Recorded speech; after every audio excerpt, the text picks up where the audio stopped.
Alright, we should be live. Microphone looks good.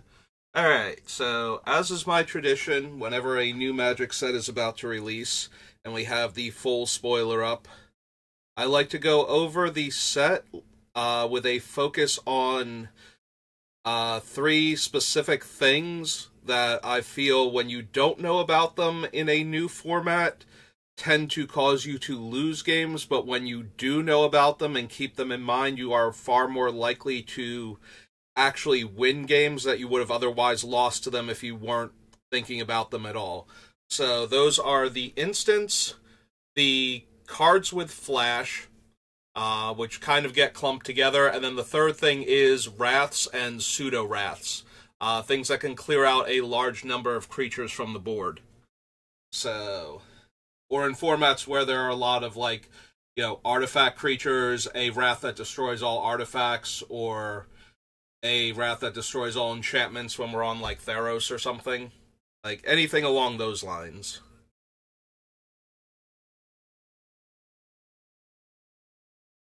Alright, so we're going to start with white, and right off the bat we have Acrobatic Leap. So this is typical of white combat tricks.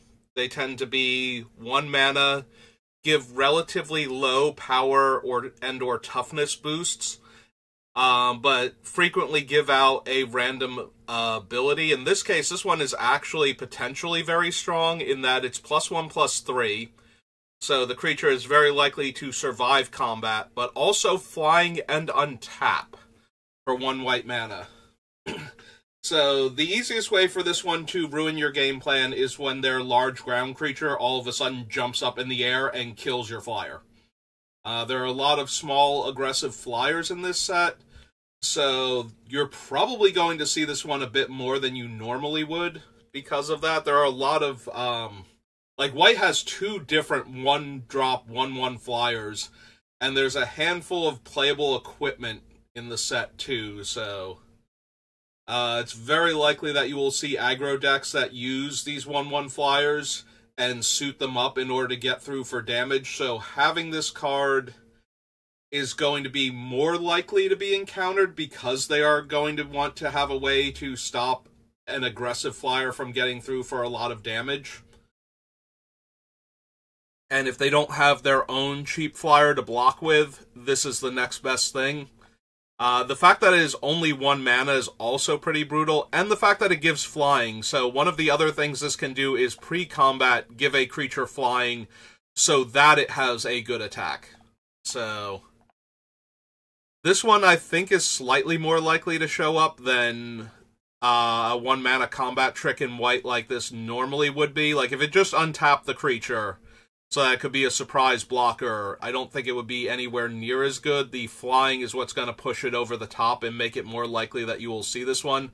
So just be aware that if you're attacking for lethal in the air, this might be what's stopping you and why your opponent hasn't conceded yet. Or because they're hoping you're thinking of this card and don't attack in the air, or try to play around it by being a bit more passive towards it until you think you can kill the thing that's going to jump up and snatch your flyer out of the air. It's still only okay for that, so just be aware of it. Since it only gives 1 extra power, if they don't have a large enough creature to deal with your attacking creature, this is unlikely to tip the scales in their favor. It might make their creature survive, though. So if you're in a tight race, this one can also potentially flip it on its head, where you were winning before, but now their creature didn't chump block. It just blocked and bounced off of the other creature, so now the race is in their favor instead of yours, so just be aware of this card. As always, going over the cards is more like, these are the situations where they come up, so you need to be aware of them, because if you're aware of them, then you can do something about them when you think this is the problem. Whereas if you go, well, they have untapped mana, they only have 1 mana, what could they possibly do and attack with all of your creatures, and suddenly one of their things lives and your thing dies instead, and they're still at a healthy enough life total to attack you back next turn, it really helps to know that this is the 1 mana trick they could have. Because there aren't a lot of 1 mana tricks in this set. Our next one up is the Cosmium Blast. So, this is one of the bread and butter white interactive spells. It deals 4 damage to an attacking or blocking creature. It's been Gideon's Reproach, it's been like 5 or 6 other things, and there's been like 10 different variants on what amount of damage and whether the creature has to be tapped or attacking or blocking. It's the same deal despite whatever flavor it happens to be. This one is only super relevant when you can't afford to lose the creature, or when you can attack with only your bigger things to make them 2-for-1 themselves to use this card.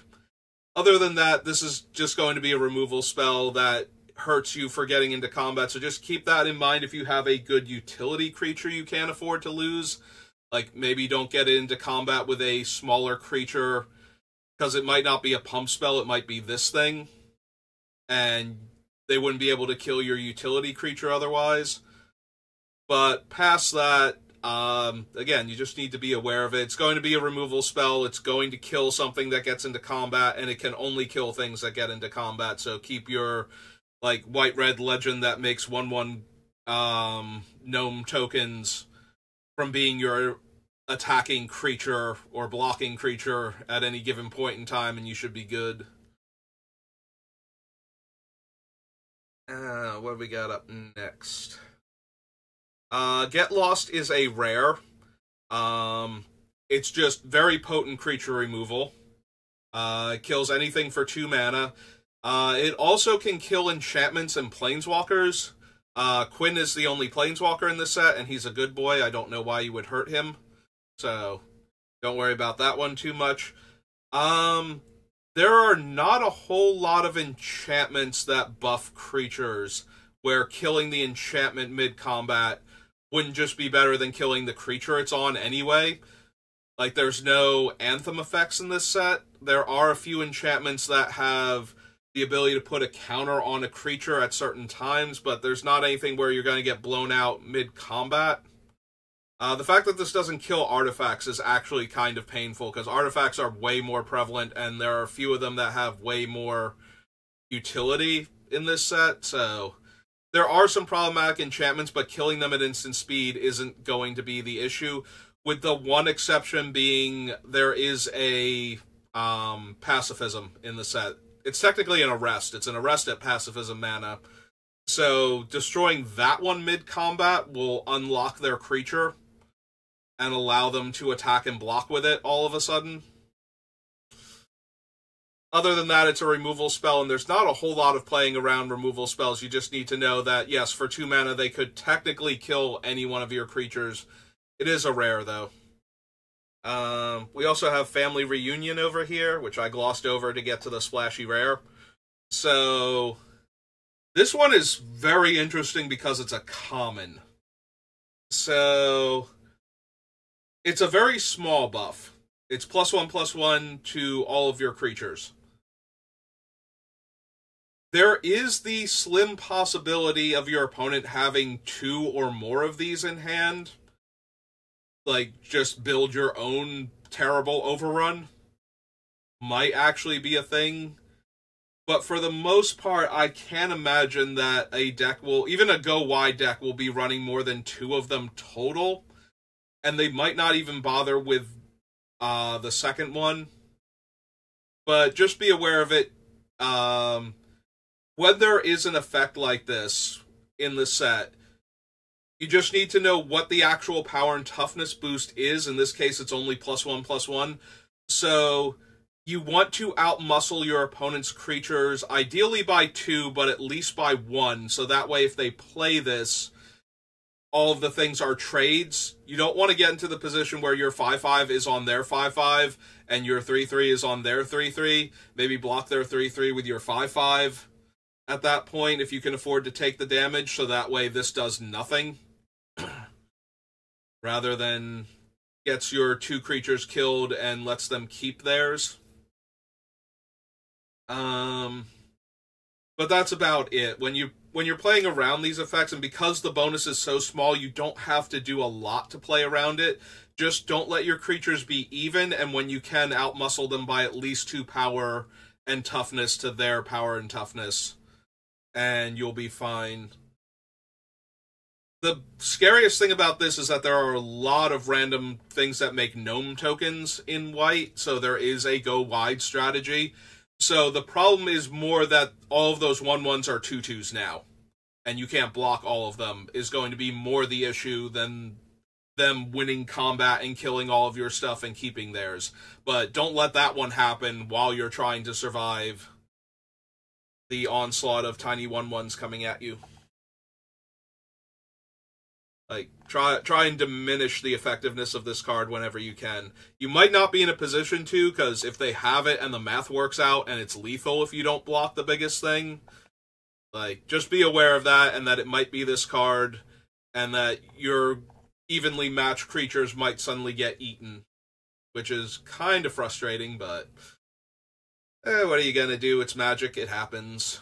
Just, like I said, if you're aware of it, you can play around it as best you can, and diminish the effects so that you might still be able to win the game.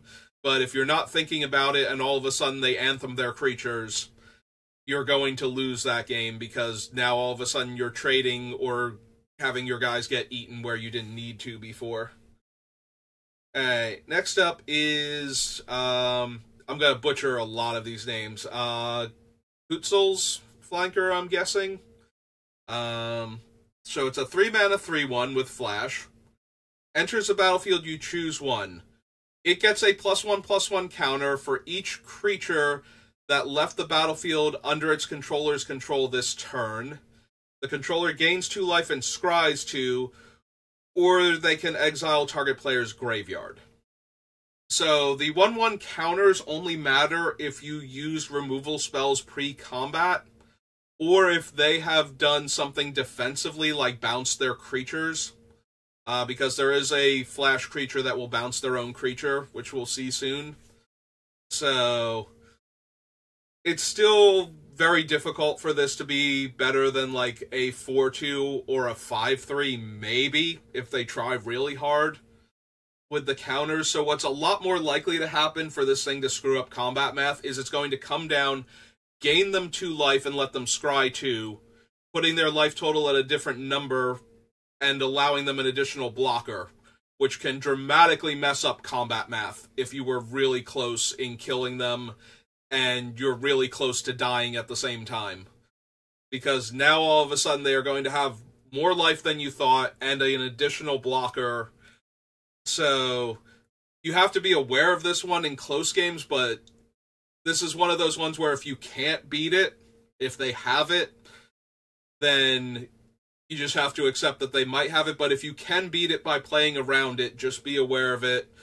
Obviously, this gets worse in best of 3, where you will see it in one of the games and be able to play around in the future, because now you know it's there, whereas it's a rare.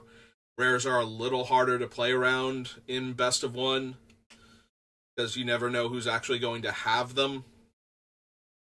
And by the time you realize they have them, it's a little bit too late.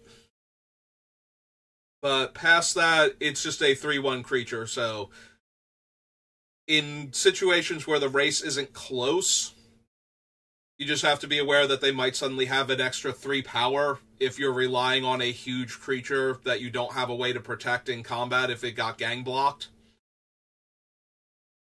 But yeah, Flanker is potentially very strong. In a close race, it's absolutely nuts, but outside of that, the scariest thing about it might be it coming down post-combat to pick up a bunch of counters if there were a whole lot of trades made in a combat situation. Because now, if they do it after you've attacked, where you think you've got them on the ropes, and they play this and it comes in with like 4 counters, and now it's a 7/5 that can attack you because it came in on your combat step or end step, and is going to get to attack on the next turn, that might be a little bit rough, so also take that into consideration, because a lot of times the mentality will be, well, at least we'll clear off the opponent's board, and then I'll have like 1 creature left over, and that should be good enough for now, and they're going to need to top deck something. This could be the thing that they have in hand, and that will ruin all of your plans. So just be aware of it, but it's a rare, so again, playing around it just for the sake of playing around it, like, only do it if you absolutely can still win the game while taking it into account in best of one, because you're more likely to not see this one. But when it does show up, it's more likely to throw you off because of that, so. But that is true of a lot of powerful rares. Like, it's really hard to play around stuff in best of one when it's rare or mythic, unless it's the only thing that can save your opponent, so you have to play around it just in case. Alright, so here is our flash creature that bounces. So this is a 3-mana 3/1. When it enters the battlefield, return up to one other target permanent you control to owner's hand. So this one can save creatures from targeted removal while putting a body onto the table that can then be used to block in place of the creature. So this is another one where you kind of just have to be aware of it. It can also come down pre-block without a bounce in order to create another blocker, or it can come down after blocks to rescue a chump blocker while putting a body on the table that could theoretically attack on the next turn. It's very similar to the lion from Planar Chaos, which it's been like a decade and a half or more since Planar Chaos, so that might not be the best example, but I do remember playing against the lion, where it's just a 2-mana 2/2 and it would bounce another creature, so you could rebuy enters the battlefield triggers, save your guy from removal.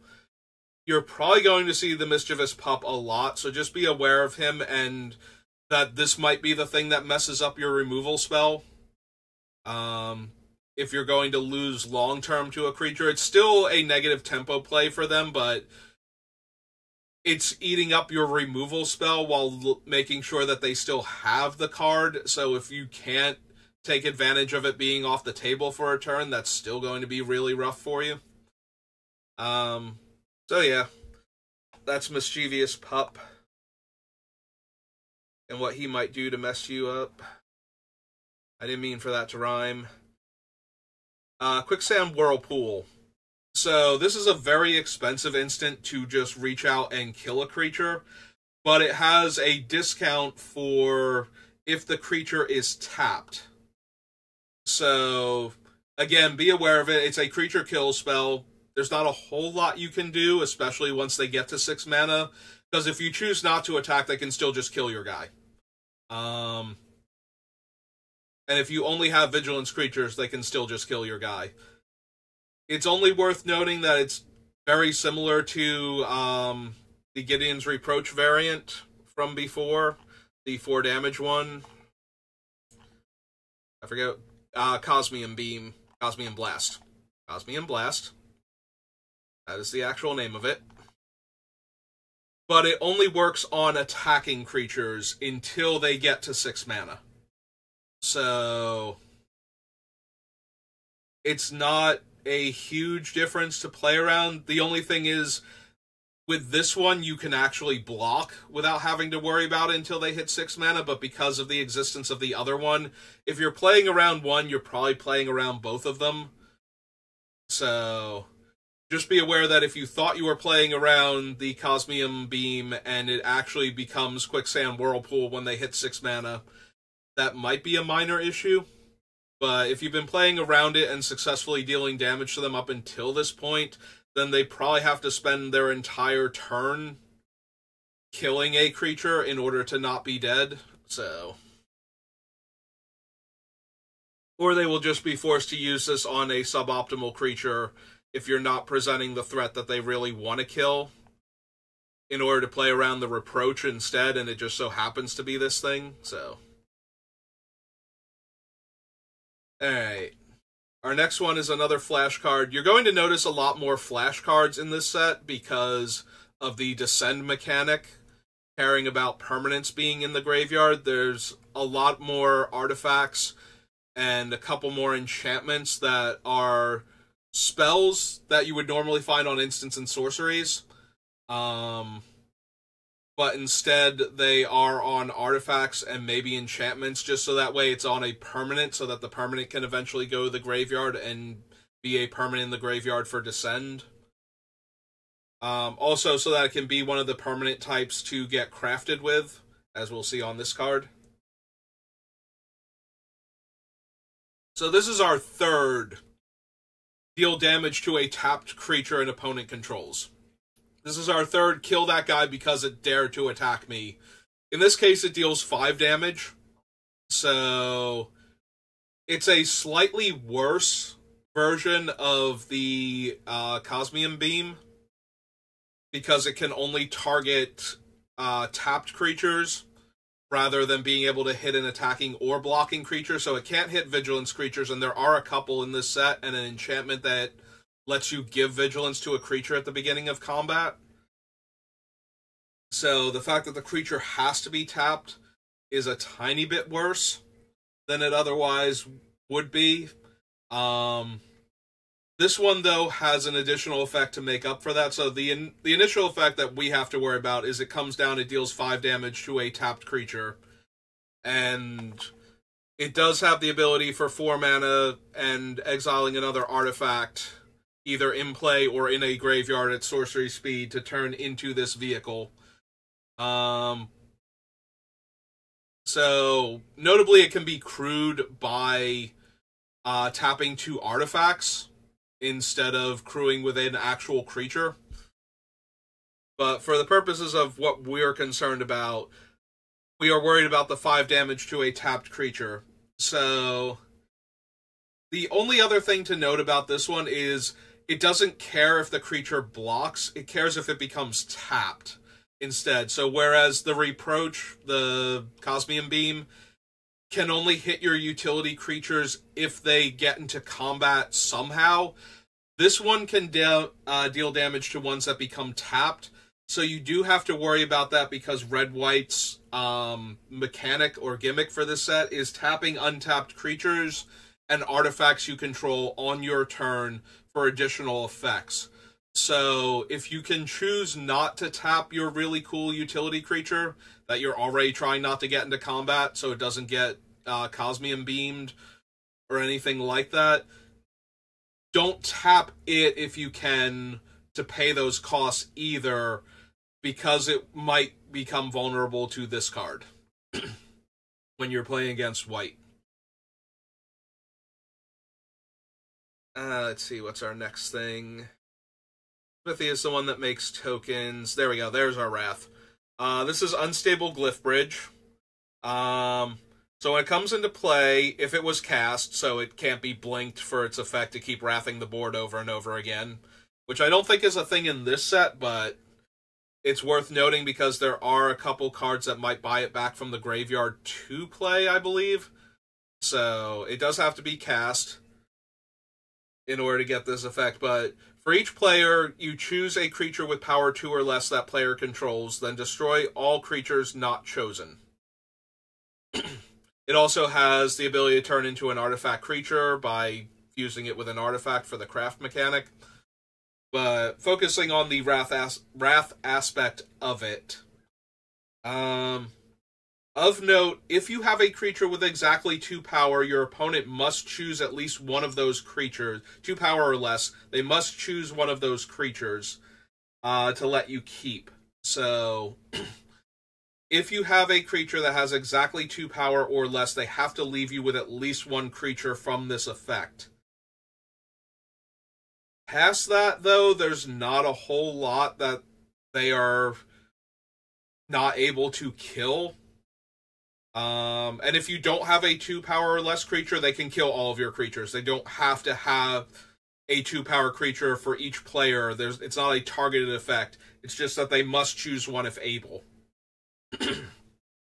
So if you have no 2 power or less creatures and they play this, this will just wrath the board. Maybe keep one of their 2 or less power creatures alive if they have one, but it's not stopping them from casting it for you to not have a 2 power or less creature in play. So, it's a wrath. You have to keep those in mind. You don't overextend into boards where you're already winning. You try and hold back a creature or 2 if you can when you think they might have it, or they're in those colors and you're already winning on board. And yeah, you just play around it the same way you play around every other Wrath. The tiniest bit of exception is that you might want to choose to keep a 2-power or less creature outside of combat if they attack with everything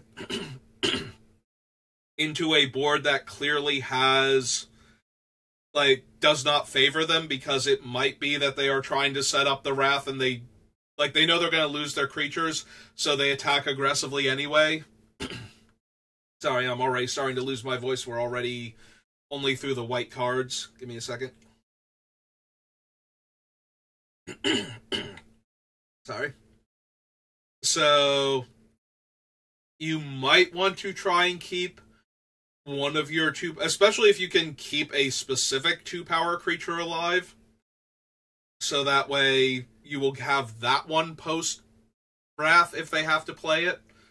But that's about it. That's like the only special consideration for this card. You do also have to worry that it might flip over into a 5/3 afterwards that has flying and this one weird Battle Angel that was originally a commander card, where opponents can't attack and cast spells in the same turn. So it's one or the other. Alright. Onward to blue. And we already have our first one with Brackish Blunder. So it's a bounce spell, and if the creature that got bounced was tapped, Brackish Blunder's caster gets to make a map token. Map tokens are 1 tap, sacrifice this artifact, and choose a target creature you control to have that creature explore, activate only as a sorcery. So map tokens do nothing unless there is a creature in play that you can target with your own map. So it has to be a creature you control. But once they are in play, they get to explore, which is you look at the top card of your deck and reveal it. If it's a land, it goes to your hand. If it's a non-land, you put a 1/1 counter on the creature that explored, and then you may put that non-land card into your graveyard if you wish.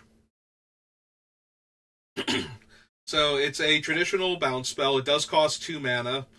So that is the normal thing.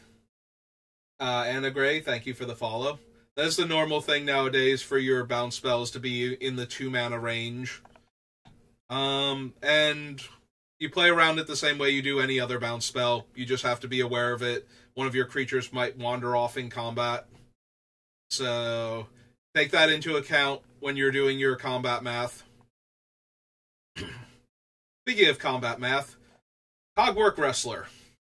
So this is a card that has shown up in multiple versions over the course of Magic. It's mostly been showing up since Zendikar Rising. We've been getting a lot more cards like this. So it is a 1 mana blue creature with flash that has the ability to give a power penalty to one of your opponent's creatures. It's usually not a relevant threat in combat unless you're attacking with a 1 toughness creature, because then 3/1s get eaten alive by this thing, so do be aware of that. But its biggest thing is that it's going to shrink one creature's power and block something else to soak up damage, and then be a permanent that went to the graveyard for Descend. So it's here to screw up combat math really badly for you, for a 1 mana creature anyway. Because now your biggest blocker without trample is getting blocked, or biggest attacker without trample is getting blocked, and one of your other creatures is losing 2 power. So that might mess up the entire combat step, so just be aware of him and how he can ruin combat. If he can't do any significant damage, though, beyond blocking the creature and dying and stalling you for a turn, then that's fine. But if you're attacking with a 3/1 especially, just be aware of this thing, because that is its best case scenario, is being able to shrink the creature down to 1 power and then kill it. 2/1s are also obviously pretty bad. 1/1s, they would have gotten blocked by it anyway, so that's more of a problem of a flash 1/2 at that point. But yeah, 2/1s and 3/1s are especially vulnerable to this thing, so just keep that in mind, because there are a few playable 2 and 3/1 creatures in the set. Confounding Riddle is a combination card draw and counterspell. We've had things like this before in Supreme Will, where it can counter a spell, and if the opponent tries to play around that by not casting a spell into it, you can then use it to find a different spell. In this case, you get to look at the top 4, put 1 in your hand and the rest into your graveyard. That last bit, the fact that they go to the graveyard, is actually also problematic if your opponent has the Descend number cards in play, and they are close but not there yet to the Descend number. So the 2 Descend numbers are 4 and 8. Everything that has a specific value for Descend is either 4 or 8 in this set. So if they have like 3 permanents in their graveyard and have Descend 4 cards in play, just keep this in mind. They could suddenly very easily have their 4th card in the graveyard. In fact, because it's putting 3 cards, even 2 permanents in the graveyard runs the risk of this becoming all of a sudden turn on all of the Descend 4 cards. And there are several that get power and toughness boosts as creatures in play, so just be aware of this. That they might suddenly turn them on. The same is true for if they have like 6 or 7 permanents in the graveyard and they have Descend 8 on any of their cards. So that is something to be aware of, the instant speed ability to mill yourself several cards while also getting a spell into hand might be what tips the thing in their favor. So if you are suspecting they're holding up a counterspell, don't discount the fact that they might suddenly be able to turn on Descend at instant speed because of this card. Where's our next friend? Ah, there we go. Eaten by Piranhas. So this one is funny to me. So it has flash, so it can potentially kill the creature in play. What it does is it's an enchant creature that turns the creature into a 1/1 black skeleton. So it does not kill the creature. It makes it a skeleton, though, which feels like it should have just killed the creature to begin with, but because this can come out in the middle of combat, it can get the creature killed. It can also turn the creature into a 1/1 mid-combat with no other abilities, right? Yeah, loses all abilities and is a 1/1 black skeleton. So they might not need to block it anymore, whereas before it was a lethal threat, and they can focus on the creatures that will be bigger now. This one also falls prey to the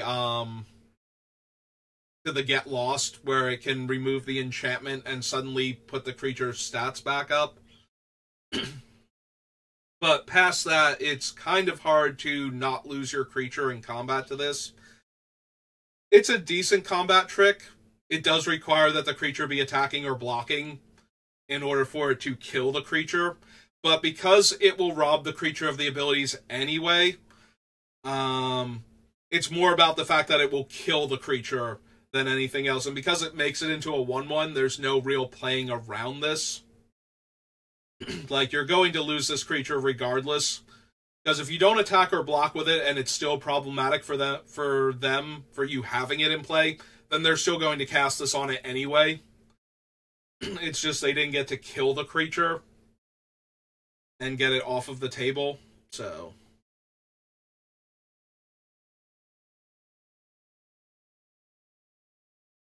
alright, next up we have Hurl into History. So this is a counterspell, but it has additional upside that can throw off combat math. So the biggest problem with this is that it lets them discover. Discover is a variant on Cascade. There's a value for Discover. In this case, the value will be the mana value of the spell that got countered by it. So they will get to reveal cards from the top of their deck until they reveal a non-land card with the mana value X or less. Then they may choose to cast that card without paying its mana cost. If they don't cast it this way, they can put it into their hand, and then they put all other cards revealed in this way on the bottom of their library in a random order. So, very similar to Cascade, except it can equal the mana value instead of just being less than it. It's based on the number, not the casting cost. And if they don't want to cast it at that time, they can put it in their hand. So the biggest problem with this is that if they counter a spell mid-combat that you were planning on using to either win combat or get another creature into play or anything, now they're going to counter the spell and potentially hit another spell that they can cast right now for free. So the hardest thing about playing around this one is that if you were planning to use the combat trick anyway, you kind of have to commit to it. And if this is the counterspell that they're holding up instead of one of the other ones, you're going to get blown out even worse than you already were by having your trick countered. So just take that into account, but it should be the same way you play around any other counterspell at that point. If you think that they're going to have it, you either have to bait it out with a worse spell than the one you want to resolve, or you have to wait until they tap out, or until you have drawn something else that is even better than the spell you were going to cast, so that if they counter it, it doesn't matter. And you try and waste their 5 mana that they're holding up every turn. Because this thing is very difficult to just cast whenever you want to. Like, if you hold this up instead of developing out your board and your opponent just has a decent board position and attacks you and passes, that is the nightmare scenario for a card like this. So it's already got that working against it. The fact that it is so much value when it happens is to make up for that fact. So, sorry. Alright. So, our next artifact with Flash is the traditional tap down a creature, put a stun counter on it, which is what the tap down cards do nowadays. So, it also has the craft mechanic in order to turn it into a relevant card later, which lets your creature explore at sorcery speed. But in the meantime, it is definitely here to stun a creature for a turn and prevent it from either attacking for extra damage or blocking on another turn, or both, you know. So, this is the same card that we have seen a lot recently, and we've seen variants of it for quite a while now. Like, well over 10 years. So, it's the same thing as all of the other ones. It just taps the creature down for a... It locks them out of 2 attack steps and 1...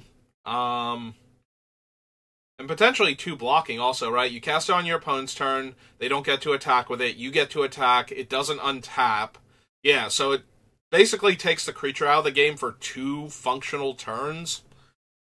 So,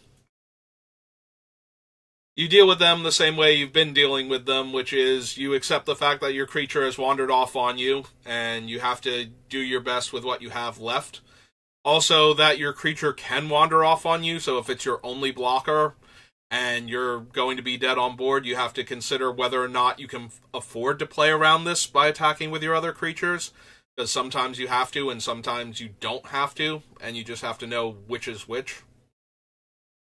Alright, next up is Malcolm, and his new version, which is a 2-mana, 2/1 Flash Flyer. He has an ability when he deals combat damage to get a counter on him. You draw and discard when he deals the combat damage and gets his counter. If there are 4 more counters on him, you may cast the card that you discarded without paying its mana cost. So he functionally gives it Madness, and a Madness cost of 0, since he lets you cast the discarded card. He doesn't put it into exile and cast it from exile. He does cast it from your graveyard, but past that, he's very functionally Madness 0 once he gets 4 counters on him. That's neat, but Malcolm's biggest thing is that he is a 2-power, 2-mana flyer and has Flash. So you get to put him into play on turn 2 during the opponent's end step, and then start attacking with him on turn 3. He is very brutal in that regard. A 2-power flyer for 2 mana on turn 2 is one of the fastest clocks Magic can produce, because you're very unlikely to be able to interact with it quickly, especially in Limited. That being said, Malcolm also has the ability to ambush a 2-toughness creature, so just be aware of that. If you top deck him in the late game, you're going to hold on to him until you can either flash him out to ambush an attacker, flash him out to be a surprise attacker or blocker, as is appropriate, or when nobody does anything before your next turn, you flash him in because, you need to get him on the board. So just be aware of him. He's another rare, though, and he's actually less effective at killing creatures in combat because he's a 2/1 than the 1/2 artifact creature is. So his power comes a lot more from the fact that he is a 2-power, 2-mana flyer in Limited, but he does have that added utility of, if you really need him to, he can come down and block and save you, so just be aware of that. This is a 4-mana counter spell, but if it targets a creature spell, it costs 2 blue mana. So this one is a bit rough, because having 2 blue mana on turn 2 is a lot harder than having blue and 1 for the other cheap counter spells. The fact that it can also only counter a creature at that point is questionable. The fact that it is a 2-mana counterspell for creatures in the mid to late game, though, means you might see this card a little bit more often than you'd normally see, like, the 3-mana counterspells. But it's still not that powerful, so just be aware of it. If they're holding up mana for a counterspell, it could be this one. It also means that baiting them with your non-creature spell is a little bit harder. Like, if you really need the creature to resolve and you're worried about this thing, you need to cast a different creature first to try and get them to counter it, because they cannot counter your non-creature spell without having 4 mana available, so they might not even have the 4 mana to cast it at the time, but they might have a 2-mana counter spell for your creature. So just be aware of that, but other than that, it's just another counterspell. You play around it by not letting them spend their mana if you can afford to, and making them counter the worst spell if possible. Alright, so this one's kind of interesting. We've been getting a lot of cards like this one also lately, but this is one of the more interesting variants you can get. So, for 1 blue mana, this can make one of your creatures into a 4/3. It changes the base power and toughness. It does not give it a buff. The weird thing about this one, and we have seen this before, is that it can also target your artifact. And that artifact doesn't need to have been a creature at the time, so it will turn it into a 4/3 artifact creature dinosaur, regardless of what it was beforehand. This means that your maps, your treasure tokens, your random artifact that you put in your deck because it did a thing when it comes into play, all of those can be turned into a 4/3 for 1 blue mana at instant speed. It's not an amazing trick by any stretch, but it is something you do need to be aware of, because it can suddenly make them have an additional blocker if it targets a non-creature artifact, or an additional attacker with 4 power that they didn't have otherwise. It can also be used to change their creature stats in the middle of combat to make it so that it lives and possibly kills your thing where it wouldn't have before. But we've been getting a lot of these lately, and they are very hit or miss. Like, there are some sets where, yes, you should absolutely be running this type of card, and there are some sets where you just don't ever use it, and it changes dramatically based on the set. Also worth noting, it can technically target your opponent's creatures, so this can be used to turn a very large creature into a 4/3, which might actually be killable at that point. It doesn't sound great, but when your opponent is attacking with a 7/7, turning it into a 4/3 and blocking with your 3/2 is probably going to do you way better than turning your 3/2 into a 4/3. So that is an option with the card, even though it is not a great one. But if they are already running this card with the idea of doing the other shenanigans that I described, that might also come up. So just be aware that that is a thing they can do. Let's see. Where's our next fun flash thing? Tishana's Tidebinder. So this is a 3-mana Merfolk Wizard, 3/2 with Flash. When it enters the battlefield, you may counter up to one target activated or triggered ability. If the ability of an artifact, creature, or planeswalker is countered this way, that permanent loses all abilities for as long as Tidebinder remains on the battlefield. Now, you cannot counter mana abilities, because mana abilities cannot be responded to. However, if you counter the other ability of a card that is a creature, artifact, or planeswalker that has a mana ability on it, Tidebinder will take that mana ability away from that card. So, there is a card called Poison Dart Frog in green that has reach and taps for mana and has the ability to gain Death Touch by spending mana until end of turn. So if you counter the Death Touch aspect of it, you also take away its mana ability. There are other cards, obviously, where taking away their ability is relevant and countering the ability is relevant. So the big thing about this is, A, it's a creature that can just show up, so it can attack and block. But also, if you were relying on an onboard trick to do the thing in combat, it's like, okay, I can pump my guy, so I'm just going to attack, and then I'm going to pump my guy depending on how you block. Be aware of this thing, because it can counter not only the activation of the ability, but also take away the ability to activate it on later turns. So, yeah, Tishana's Tidebinder, it is a rare, so it has the caveat of you won't run into it as often as you would run into the commons and uncommons. But you still have to be aware of it and how bad it would be if your opponent countered your activated ability mid-combat and then you couldn't activate it again for several turns, potentially, while this thing is in play. Or just how bad it would be if they countered the activated ability just this once, when you really needed it. Unlucky Drop is up next. It's 4 mana, and it puts an artifact or creature on either the top or bottom of its owner's library, and it's the owner's choice.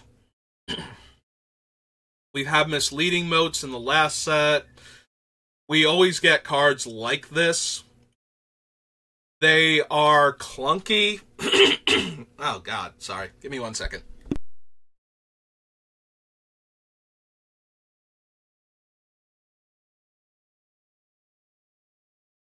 Speaking of clunky, how bad my voice has gotten. So, they are clunky. They do still get run, because they are still a tempo play that gets you 1-for-1 card advantage. It's a net even on card advantage if they put it on top. If they put it on the bottom, it's still technically the same 1-for-1, because either they're drawing it, so they would have drawn that card anyway. Now they have to redraw that one first. Or they put it on the bottom, in which case that card went away and you spent a card. So either way, it's net neutral for card quantity, but it's still a tempo play. These cards are very medium.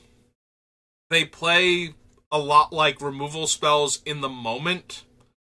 So you deal with them the same way you deal with any removal spell. If it would be absolutely fatal for your guy to suddenly wander off on you, make sure you have an extra blocker.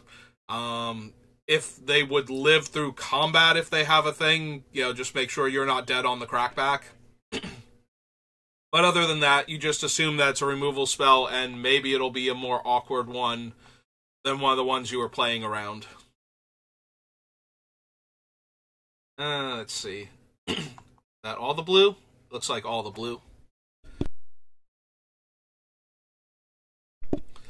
Alright. Alright, so our first black card that's an instant or has flash is Another Chance. So everything I said before about the blue counterspell that could also let you look at the top 4, put 1 in your hand and 3 in your graveyard, holds true for this one as well. Its purpose is to mill you 2 cards and get back up to 2 creature cards from your graveyard to your hand. So its purpose is to get you a 2-for-1 using the creatures that have already gone to your graveyard plus the 2 that you mill. But it can also turn on the Descend 4 and Descend 8 abilities of your permanents at instant speed. So if they are close, and black has the most, I think, Descend 4 and Descend 8 cards. Blue is second. And I think green is third. Just be aware that this is a thing that can happen. They might not even return any creatures, and instead choose to get all of the Descend 4 bonuses, or the Descend 4 and Descend 8 bonuses if they get enough creatures into their graveyard. Also, the random Fathomless Descent ones will get slightly better.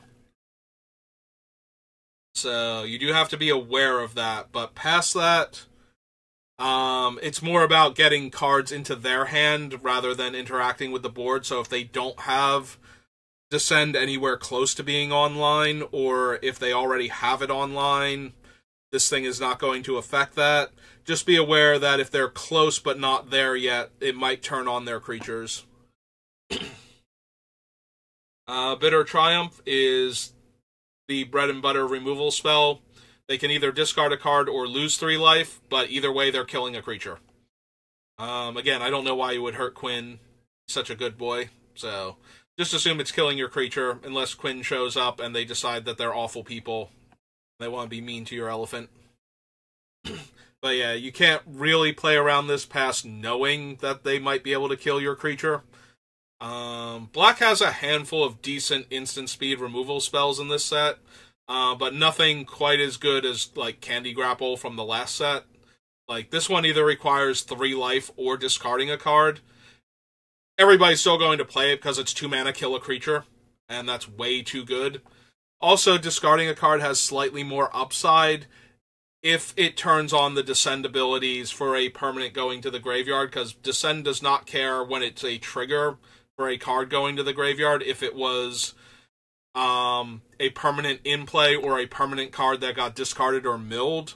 So there is also the chance that they will turn on their Descend threshold cards if they are 1 away by killing your guy and discarding a card at the same time.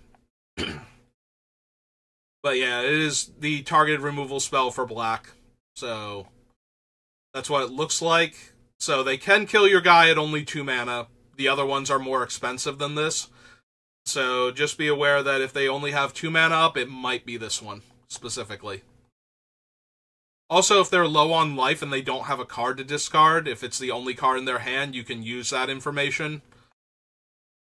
But that's going to be a little bit more narrow, but just be aware of it that they might not have a reasonable out because they will lose 3 life. So killing your 4/4 might not save them at that point if they have to lose 3 to do it. Bringer of the Last Gift is an 8 mana creature, but it's still a Wrath variant. So Bringer of the Last Gift is an 8 mana 6/6 flyer. When it enters the battlefield, if you cast it, each player sacrifices all other creatures they control. Then each player returns all creature cards from their graveyard that weren't put there this way to the battlefield. It is the effect of Living Death, or very similar to it. Living Death has slightly different wording in that it will exile the creatures from the graveyard. You'll sack all the creatures, and then you'll return all the exiled ones to play. So it does change where they enter from Living Death, but past that, it is functionally Living Death. It's 8 mana. If the format is very slow, and I don't think the format favors that slow of a deck, you might have to worry more about this card, but I don't think it's actually slow enough for an 8 mana creature to be relevant. I think the red-white aggro decks are fast enough that you won't see this one that often. You do have to worry about it a bit more in Sealed, where the format is slower, so just be aware of it. Also, the biggest problem with this is that when they attack with all of their creatures in the setting up a Wrath situation, is that killing their creatures, which is the normal thing that you do, is you just block and kill their creatures and then let them Wrath, actually gives them more creatures back than they would otherwise get. So that can be a little bit rough, so keep that in mind. But yeah, I don't think this thing, unless the format is way slower than it looks like it's going to be, I don't think an 8 mana 6/6 is going to be relevant a lot of the time. But if you're in Sealed especially, and the game has dragged on, be aware of this thing, and that might be the Wrath that they're planning on casting. Let's see. Death Touch, Menace. No flash on any of these. Alright, Fanatical Offering. So, this is the Village Rites of this set. For 2 mana, you can sacrifice a creature or an artifact, and you draw 2 cards and make a map token. So it plays similarly, but not quite as good as Deadly Dispute from Forgotten Realms, which made a treasure and had this effect. Like, sacrifice a creature or an artifact, draw 2 cards, and then you get a treasure token. Because then you could sack the treasure token for future ones. You can sacrifice the map also, but the treasure token could ramp you a little bit, whereas this one might just help you hit a land. End of the day, the biggest issue about this card is that it lets your opponent sacrifice the creature you were going to kill with removal anyway to draw 2 cards. So you might not get the secondary effect on your removal spell, so just be aware of that. I forget which ones in this set have an additional effect when you kill the creature, but just so that you're aware that you might not get one of those if their creature wanders off in the middle of the spell trying to resolve. Fungal Fortitude is next. It's black and 1. This is the variant on the creature doesn't die when it's supposed to card. And this one is an aura, specifically so that way it can be a permanent that can go to the graveyard. So, it comes into play, the creature gets +2/+0, for as long as it's attached to it. But when the enchanted creature dies, it's returned to the battlefield tapped under its owner's control. So this is their thing that will let them win combat by upgrading the power on their creature so that it kills your bigger blocker, and then gives them back the smaller version of the creature, like at its normal stats. So you do have to be aware that this thing is in the format. This one kind of favors the even trade at that point, like your creature was going to die anyway, or like your high power, low toughness creature is getting into combat with the thing that they want to put this on. But past that, you play around it the same way you do all of these tricks, which is just be aware that they can save their creature. This one gives a power boost. Some of them give Death Touch, some of them give power boost, so you do have to be aware that you can lose your creature in the process. But that's about it. It's still that type of effect, and normally these don't see a ton of play. But because it is a permanent type with Flash, it becomes a combat trick that can still put a permanent into the graveyard for the cards that care about Descend. So that is relevant to a lot more decks in this format than it otherwise normally would be. So you might see this card a bit more than the other effects with similar abilities from previous sets. Join the Dead is our second black instant removal spell. It gives -5/-5, but it does cost 3 mana, and 2 of it is black. So this one is not for the decks that are splashing black the way Candy Grapple was. This is for ones that are dedicated to producing black mana. That being said, it is a -5/-5 all of the time. And if you descend 4 or more, it's a -10/-10. So in the mid to late game, it will kill basically any creature for 3 mana. So do expect to see this. This is the murder of the set. If they don't have 4 or more creatures in play, you might still see them cast it on your larger creature to win combat. So just be aware of that. Like, your larger creatures are not safe just because they don't have 4 permanents in the graveyard, if they can get into combat with them. But past that, it's just typical black removal spell. We have our next Pseudo-Wrath for the format. This is our Infest variant. Most notably, this one picks up the Exile the Creatures if they would die, that cards like Cry of the Carnarium, and I think there's one from New Phyrexia that was also like this, or March of the Machines. So it does exile the creatures if they would die, which is a little more relevant in this set because of Descend. So do be aware of this if it feels like they're setting up for a post-combat version of this to kill your creatures that got into combat with theirs. So that way theirs died and they got any Descend triggers and now they're going to kill yours and yours won't go to the graveyard to trigger Descend. But past that, it's an Infest. Just be aware of it. Very similar to the +1/+1 to all of the creatures. Just be aware of this and how much you need to survive a combat with their creatures if this is the post-combat play, so that you don't lose everything. Nobody here. Right. Have we found the one Wrath yet that cares about the number of cards in the graveyard? Because I think I skipped over that one when I was looking at the set. And I forget what its name is now.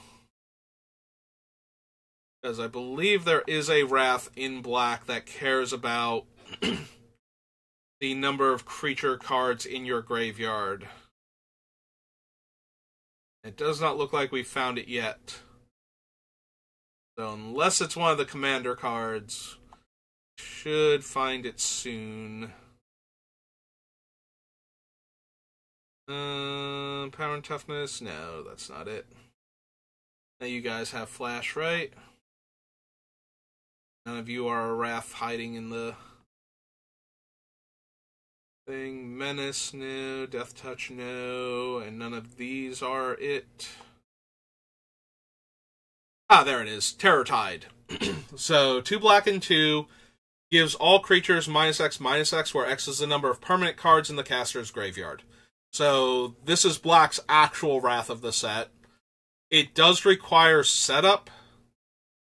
So, be aware that the normal pre-Wrath suicidal charge, where the creatures all come in to get in like their last few points of damage, might also be trying to get enough bodies into the graveyard to make sure it kills all of your things.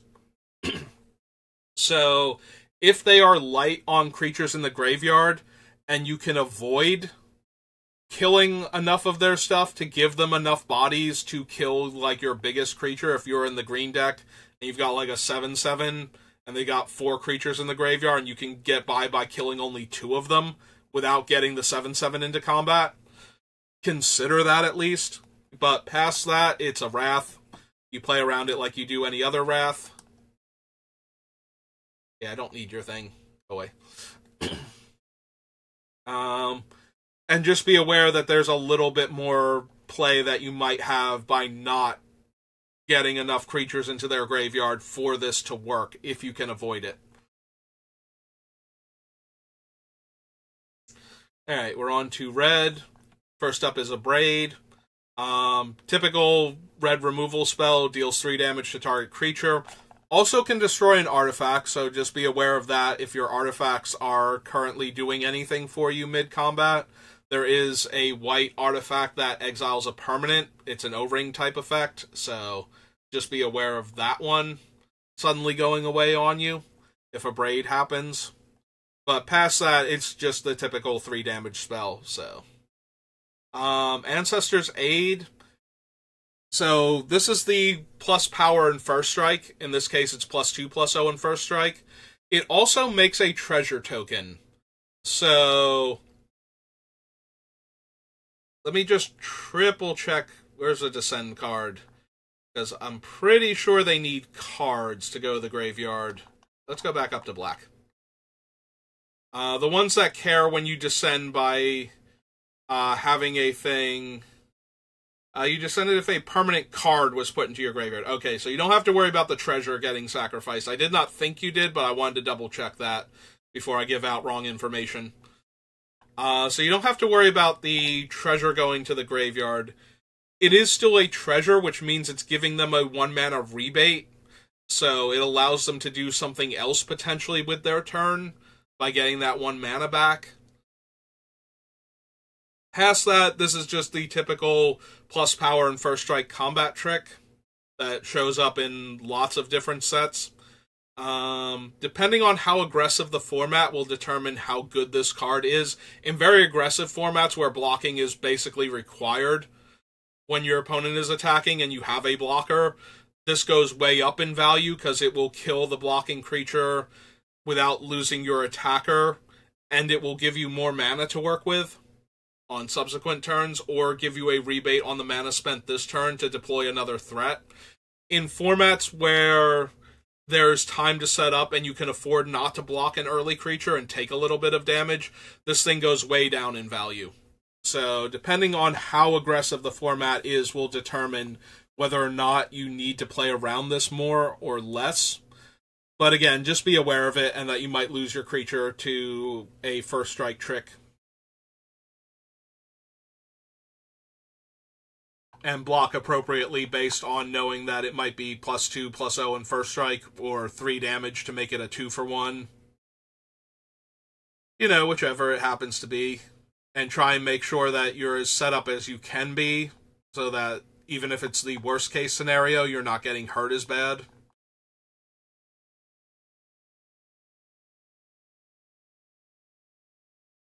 Oh.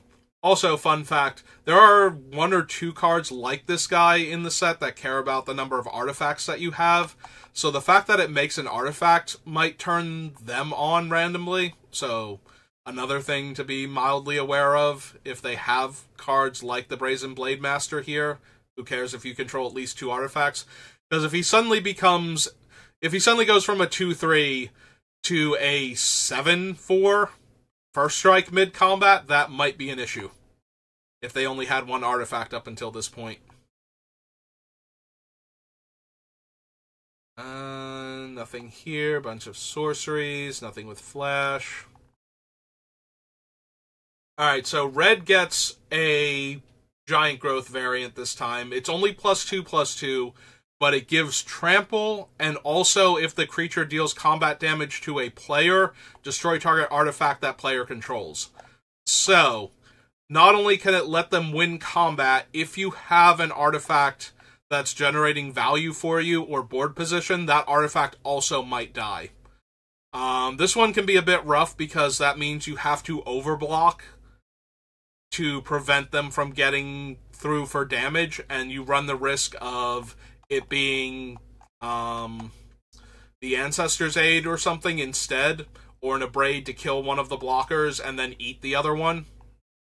So that can be a bit rough if you have an artifact that you desperately need to protect. If you don't, then you block like you normally would, and if you take a couple points of trample damage, you know, it happens. Usually with combat tricks like this, if I suspect my opponent has them, I like to try and force them to use them early. Like, if they're attacking with their 2/2 into my 2/2, and I think it's something like this, and I have like a 2/3 in my hand, I snap block because I want them to use the combat trick, because if they don't, they then have to use it against the 2/3 when it blocks on subsequent turns. So the more likely I am to be able to deploy another card with slightly better stats or the same stats on a future turn, the more likely I want to get rid of one of these, even if that means I take a couple damage early on. Like, that is the goal, and if it happens to be the first strike one, that's a little more rough, but anytime you can get them to spend their combat tricks early to clear out creatures that are going to get outclassed later in the game, though, it's usually better for you. Sorry, Scallywag's name entered my brain, and I almost said Bally. It's usually better for you if you can get them to use it early, so don't be afraid to try and force them to use their combat tricks. That is usually the way I manage to survive against a combat trick heavy deck, is by forcing them to have it every single time they represent it. But you do have to be aware which ones they can have, so that way you play around the more damaging ones if they happen to have them.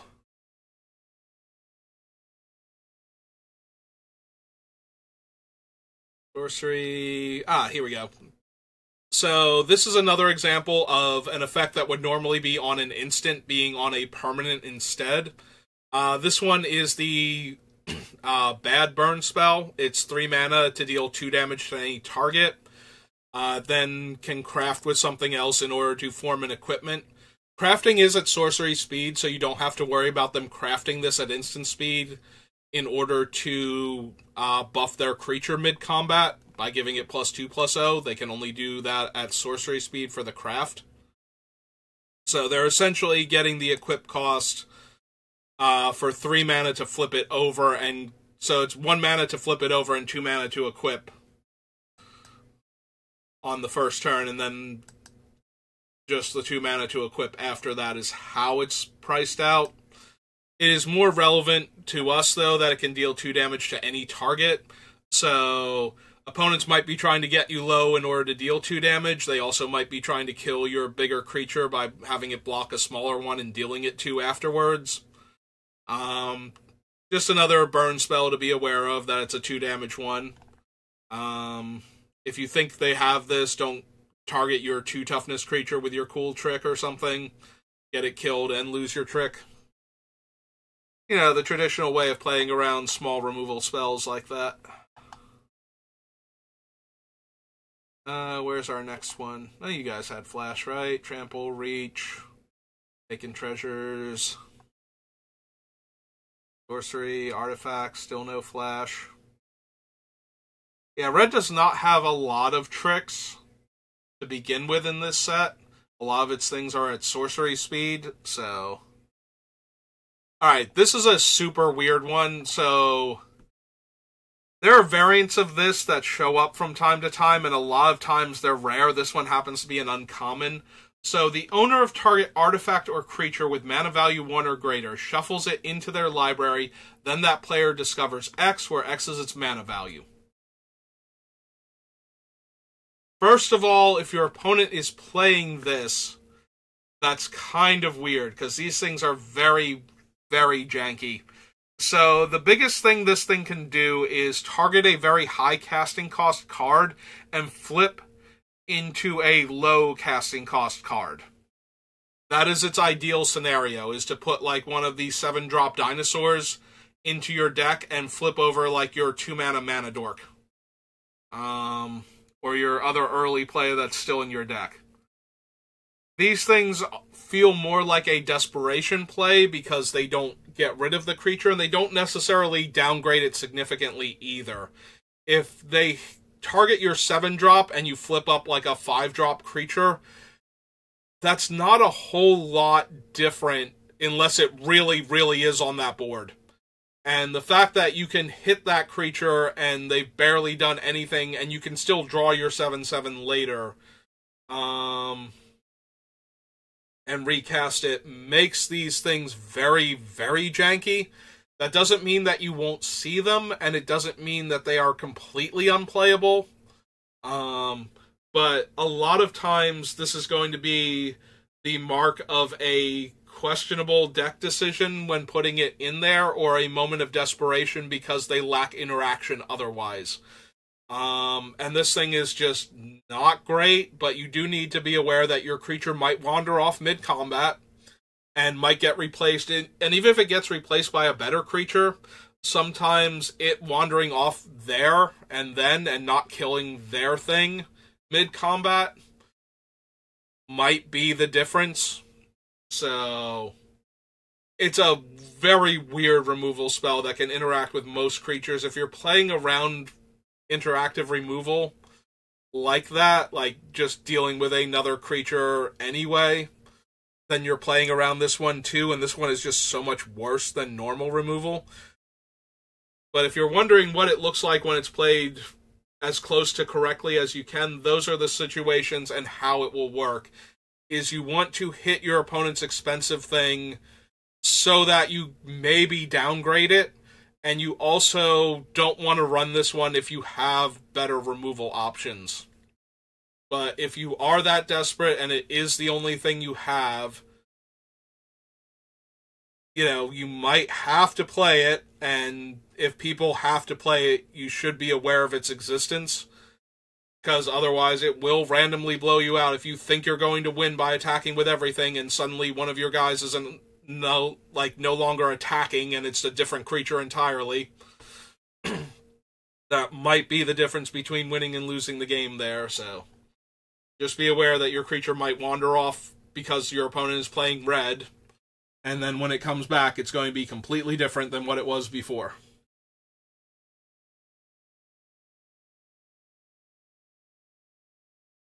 Alright, where are our fun green flash creatures and instants?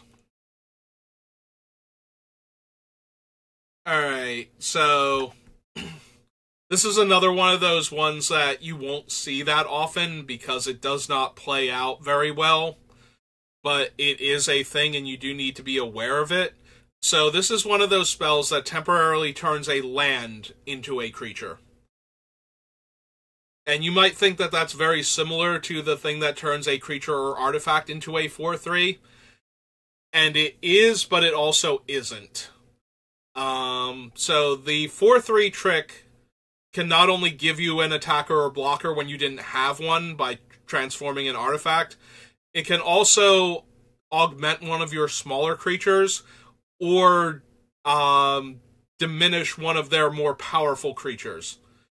Disturbed Slumber can't do any of those. All it can do is turn one of your lands into a 4/4. With Reach and Haste, so it can be a surprise blocker or attacker. Also, when it attacks, it must be blocked if able, which can mess up what they were able to do in combat, but it's still not at its best. The strongest thing a card like Disturbed Slumber can do is force their utility creature to get into combat with a 4/4, and then you are still spending 2 mana on your turn, and functionally 3 mana because the land will have to attack at that point, in order to kill their utility creature. And there's a very narrow window for this, because they need to not be able to block with a different creature, and they need to not be able to do things like tap it for mana, or tap it for its activated ability, that's the utility from it, and therefore make it unable to block, and just take the 4 damage for 2 mana, 3 mana because your land is tapped. So, yeah, this card is not great, but there will be players that will play it. Like I said, it's just a worse version of the blue card that we've already seen, so be aware of it, but don't worry about it too much, because this is one of those cards where they did not have enough playables and they had to jam this in there, or they genuinely think it's a good card and 99% of the time it's not going to be. So just be aware of the 1% of the time it's actually decent, and then you should be fine. Like, if you're playing around other things that are similar to it, then you're playing around it, and it's not usually worth playing around too much. unless you can afford to, and it's the only thing that's going to stop you from winning the game. That's a sorcery. Alright, so this is a punch effect that buffs up the creature by an extra point of power. So it's essentially a removal spell in green. It kills your creature if their creature has at least your creature's toughness -1 and you don't have a way to save your guy. It's the traditional green removal spell. It doesn't have as much wiggle room as some of them do, but it also doesn't have any restrictions on it, which is normally what comes when it gets, like, way more power. Also, because it's giving the creature power, if they do it on their turn, they do get to attack you for an extra point of damage. So, just keep that in mind. Like, not only is your creature dead, but theirs is slightly better. It's kind of hard to play around an effect like that, because usually you just lost the creature that you needed to block with anyway on their big guy.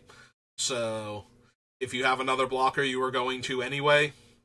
But it is instant speed, so they will have the ability to suddenly kill your guy with their other creature in play if combat looks like it's going to go sideways or something. So that might be the trick instead of, like, the +3/+3 and trample we'll see later. So just be aware of that. In the Presence of Ages. So this is another card that at first doesn't look like it's affecting the board, but if they have the Descend Matters cards in play, this can trigger them or get them to their thresholds. So you reveal the top 4 cards of your library. You may put a creature and you may put a land from among them into your hand, and the rest go to your graveyard.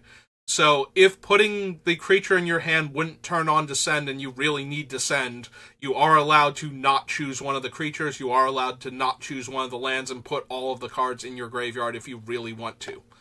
So that is a thing, so that can put 4 cards in the graveyard, and if they are all permanents, that will turn on the 4 tier Descend, like the 4 threshold Descend, and will set up anything that cares if a card went to your graveyard and was a permanent during the turn, for the things that only care if you descended.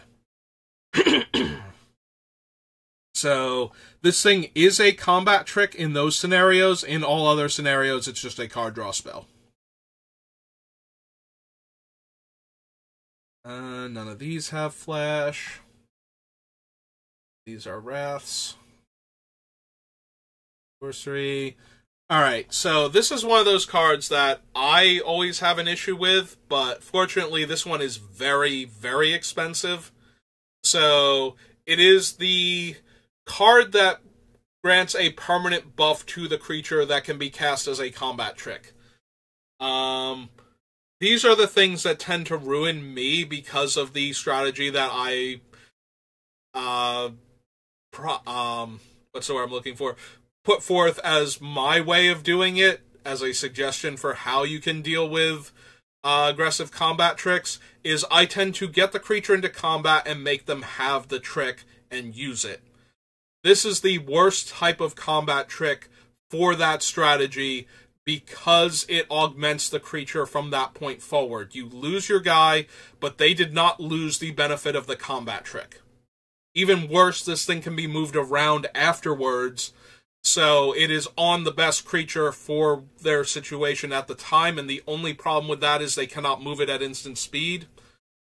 So that's the only thing you took away from them, is being able to move it around at instant speed.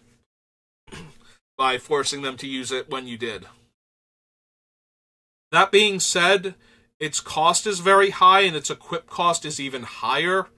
So this one should not be a major player in the format unless the format is very slow and grindy, in which case this thing will get a lot stronger because it lets you win that one combat and get like a 0-for-1 in your favor where you put the card into play but it's still there and still giving a buff and they have lost their creature, and then you can move it around to make combat worse for your opponent on future turns.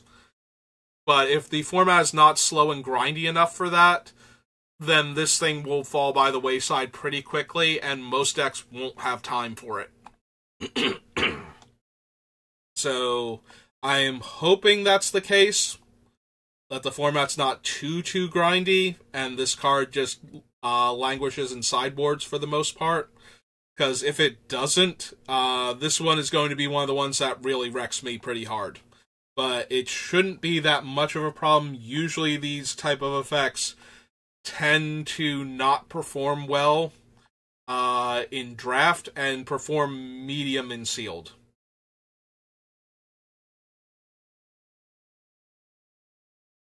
Let's see, sorcery, nothing with flash. There's Poison Dart Frog, which I expect to draft a ton of in this format. There's a lot of very aggressively costed, big-bodied creatures. This thing is just dumb. This thing is impossibly dumb. Ah, I cast it on turn 3. Turn 4, I play a dinosaur and attack with this. It's a 6/6 with no downside. Like, literally a 6/6 with no downside if you can curve like that. Or if you can play a 2-drop dinosaur. So, yeah. But I expect to play a lot of Poison Dart Frogs. Anyway, we're not here for proper set review. We're here for learning the instant sorcery, instant flashcards, and wrath effects that will ruin our games. Alright, so here is the Giant Growth variant. It does give trample, and green has a lot of very large bodies in this set. It's a dinosaur set, so there is a lot of big green fat that you have to deal with. So this is one of those ones that's going to kill you a lot more than it looks like it should. +3/+3 from Giant Growth is already enough to win combat most of the time. It's very hard to have the right number of creatures and be able to put them all on the one creature in order to make sure it dies. The trample is just that extra level of going to get you killed because now you can't afford to not block it with a bunch of creatures. So just be aware that one of their creatures is going to get +3/+3 in trample at some point in time when you're playing against green, and you need to block appropriately to not die to it if you can. Like, that one is way more brutal than it usually is because of the trample and because of how many just very large creatures are in this set for reasonable casting costs that don't naturally have trample. Look at all these things that I'm scrolling past. Like, this is a 7-mana 5/5 with Forest Cycling that doesn't innately have trample and gives you a 3/3. This guy's a 6/6 for 3 mana. We got a 4/3 over here that can explore for 4 mana. So it could be a 5/4. Like, there's a lot of just really big bodies running around, and they would really like to have trample. And I believe that's it for, yeah, that's it for green. So, alright, real quick, for the sake of argument, Amelia is technically a Wrath. She is the most on-board, obvious, I'm about to Wrath the table Wrath imaginable, because she needs to have 20 power, exactly, in order to Wrath the board, and she needs to get to that 20 power while exploring. Like, if you get her to 20 power without her exploring, and then you explore with her and she gets a counter, she will not kill all creatures. Like, you have to reveal a land at that point. And if she's at 19 and you reveal a land, then she won't kill all creatures. So she is very, very technically, and only technically, a Wrath. She is not actually a Wrath of any kind in Limited. You do not have to worry about. If your opponent gets her to 20 power, you were dead anyway. Good job. Like, she did not need to kill all of the other creatures and attack you for 20. I refuse to believe that was the only reason that you lost. And that her being at like 18 power on the previous turn didn't get you killed anyway. Not only is that the only reason you lost, but you were going to somehow win this game with this 18 to 19 power vampire in play. Up until that point. With all of your bodies that you have managed to create. Let's see. What else do we have? Sorcery, nothing with flash. I know there's at least one artifact that we have to go over, but I don't remember there being any other, like, wrath effects or flash creatures or anything in the gold spells. Alright, so our last little thing that we have to go over that shouldn't come up too often, but we're going to hit on it anyway, is this giant rock. There it is, Runaway Boulder. So, this is a 6-mana spell. It has flash, and when it enters the battlefield, it deals 6 damage to target creature an opponent controls. It is 6 mana to deal 6 damage. This should not be the deciding factor on whether you win or lose a game. The only reason why this might be in an opponent's deck is because it has cycling for 2, which means they can pay 2 mana and discard it to draw a card, which will trigger their Descend. That is the main reason why this might possibly be in an opponent's deck. Is they care about Descend, and they can basically draw a card and put a permanent card into their graveyard in the same turn for 2 mana. So, there is a world where your opponent gets to 6 mana and suddenly drops a giant rock on one of your guys. It's not going to happen that often, because normally what will happen is if they're even running this card, they will discard it to draw a different card in the early to mid game. But if they top deck it late, a giant rock might fall and kill your best guy. So just be aware that this is a thing. The fact that it has flash is almost irrelevant, though, unless it sets up a terrible combat situation for you, on top of the fact that they are probably killing one of your best creatures when they do this. If not your actual best creature. I have to believe that 9 times out of 10, though, when they top deck this, if it's relevant, they are just going to drop it on your creature and kill it there and then, rather than let you untap and possibly save it. But if they get greedy and they try and set up a combat situation first, just be aware of this, especially if they are the Descend deck. If they care about cards going to their graveyard, like permanent cards going to their graveyard every turn, this is way more likely to be in their deck than it otherwise should be, and you need to be aware of that as one of the possibilities. It's a giant rock. Anyway, that's going to do it for me.